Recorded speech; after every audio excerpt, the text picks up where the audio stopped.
Dans la vaste tapisserie de l'histoire, où s'entrelacent les récits de sociétés montantes et déclinantes, il existe un ancien enregistrement qui narre les contes d'un peuple puissant et royal. Alors que le soleil se couche sur les vastes savanes africaines, des histoires émergent, dépeignant de puissants rois et de belles reines à la peau foncée et riche. La Bible, un livre de longue date, contient dans ses pages les secrets de ces récits anciens. Rejoignez-nous pour un voyage cinématographique immersif à travers le temps, alors que nous déterrons les histoires qui ont peut-être été oubliées par le reste du monde, mais qui resteront à jamais gravées dans les sables de l'Afrique. Avant de plonger dans le contenu principal, assurez-vous d'appuyer sur le bouton s'abonner et de cliquer sur la cloche de notification afin de ne manquer aucune de nos prochaines vidéos. Nous avons beaucoup de contenu excitant à venir. Maintenant, mettons les voiles pour ce voyage incroyable et débloquons l'histoire de nos ancêtres noirs et africains. Selon la Bible, tous les peuples actuels sont descendants des 3 fils de Noé, Sem, Cham et Japheth. Cela inclut les individus noirs et ceux à la peau foncée dont la lignée peut être retracée jusqu'à Cham, l'un des fils de Noé. Sem et Japheth sont les frères de Cham, représentant respectivement les peuples sémitiques, arabes, juifs, syriens, etc., et les Japhethites, européens et asiatiques. La Bible identifie Cham, le fils de Noé, comme le progéniteur des peuples africains et noirs. Son nom est constamment associé à l'Afrique et le livre des psaumes le lie aux anciens Égyptiens. Il est notable que les traditions juives anciennes et d'autres traditions attribuent également des ancêtres africains à Cham.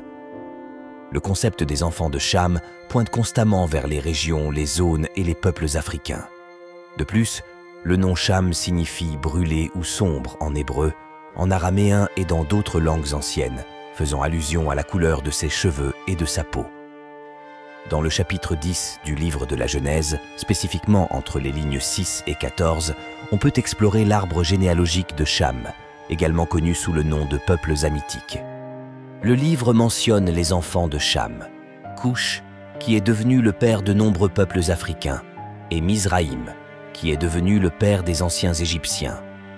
Il est important de noter que les Arabes, les Juifs, les Syriens et d'autres se réfèrent à l'Égypte comme à Mizraïm parce qu'elle a été nommée ainsi par son fondateur. Put, également connu sous le nom de Phut, et Canaan, le père des Cananéens, sont également des fils de Cham. Canaan se réfère à la fois à un lieu et à un groupe de personnes. De plus, Cush, le premier fils de Cham, a donné naissance à divers pays et peuples, y compris les Éthiopiens.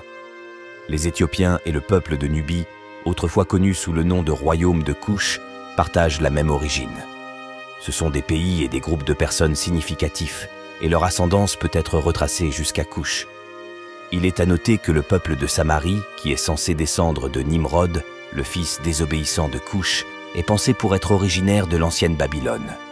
De plus, des individus du sud de l'Inde, ainsi que des populations de diverses parties de l'Afrique, telles que les Maliens, les Érythréens, les Kenyans, les Congolais et les Bantous du Gabon, sont considérés comme ayant un héritage couchite. Dans un contexte biblique, le terme Cush est souvent associé à l'Éthiopie, au Soudan et à l'Afrique, signifiant l'Éthiopie ou noir dans sa langue d'origine. Canaan et Mizraïm étaient également des enfants de Cham. Mizraïm est considéré comme l'ancêtre des anciens Égyptiens et de nombreux peuples d'Afrique du Nord, y compris les Targis et les Berbères à la peau sombre. Les peuples sémitiques tels que les Araméens, les Arabes et les Israélites se réfèrent à l'Égypte comme à Misra. Dans le psaume 78, verset 51, il est mentionné que Dieu a frappé les premiers-nés en Égypte, les premiers fruits de la virilité et les tentes de Cham. Cham avait également un fils nommé Put ou Phut, né après Mizraïm. Put dérive d'un mot signifiant repère et se rapporte aux chasseurs de clans en Afrique. Put est considéré comme le père des Libyens noirs et de plusieurs autres peuples africains. Concernant la fameuse malédiction de Cham, ou malédiction de Canaan, de nombreuses personnes ont mal interprété le récit. Dans le chapitre 9 de la Genèse, la Bible raconte que lorsque Noé est devenu ivre, son fils Cham ne l'a pas aidé, mais a plutôt moqué son état nu et ivre à ses autres frères. Cependant, Ce texte peut être interprété de plusieurs façons et n'est pas le point focal de ce récit. Noé a placé une malédiction sur l'un des fils de Cham, Canaan.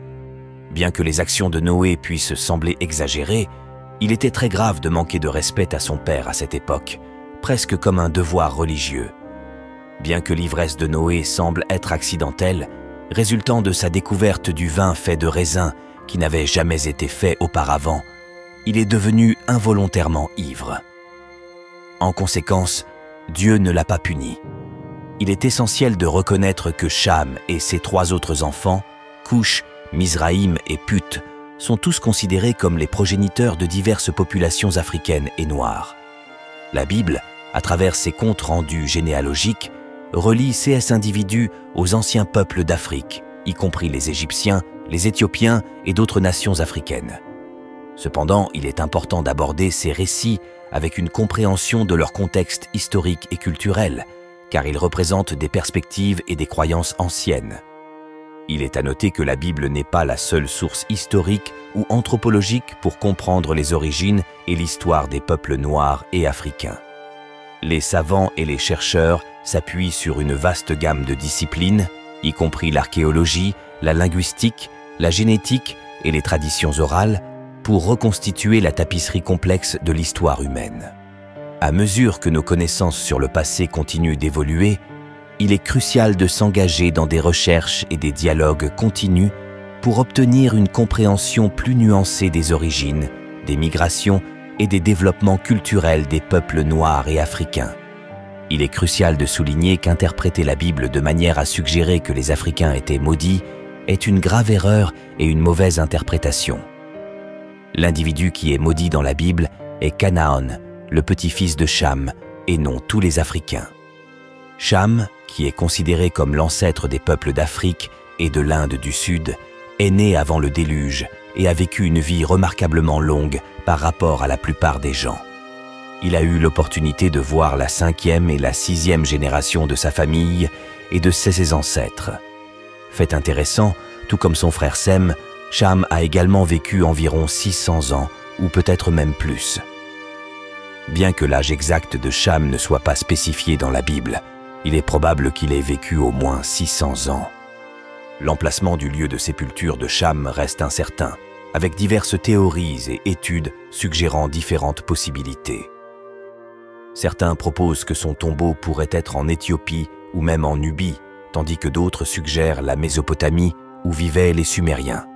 Cependant, la croyance dominante est que le tombeau de Cham se trouve en Afrique, spécifiquement au Soudan ou en Éthiopie. Certains spéculent même qu'il pourrait être enterré en Égypte, un pays connu pour ses secrets anciens et les découvertes continues de sépultures millénaires. Le livre des Jubilés fournit des détails supplémentaires sur les dernières années de Cham et les événements impliquant la famille de Noé et les lignées de Cham, Sem et Japhet. Ce manuscrit juif ancien, qui était considéré comme autoritatif à l'époque du Christ, décrit le mécontentement de Cham lorsque son plus jeune fils, Canaan, a choisi de s'installer dans le pays de Sem, qui est maintenant connu sous le nom d'Israël. Ken, l'autre fils de Cham, n'était pas d'accord avec le désir de Canaan de revendiquer ses terres pour lui-même. Selon le livre des Jubilés, Cham, Cush, Mizraïm et d'autres n'ont pas soutenu la décision de Canaan de résider sur le territoire de Sem, car ils croyaient que les terres en Afrique étaient destinées aux descendants de Cham. Malgré leurs objections, Canaan a choisi de rester dans le pays contre la volonté de son père et de ses frères.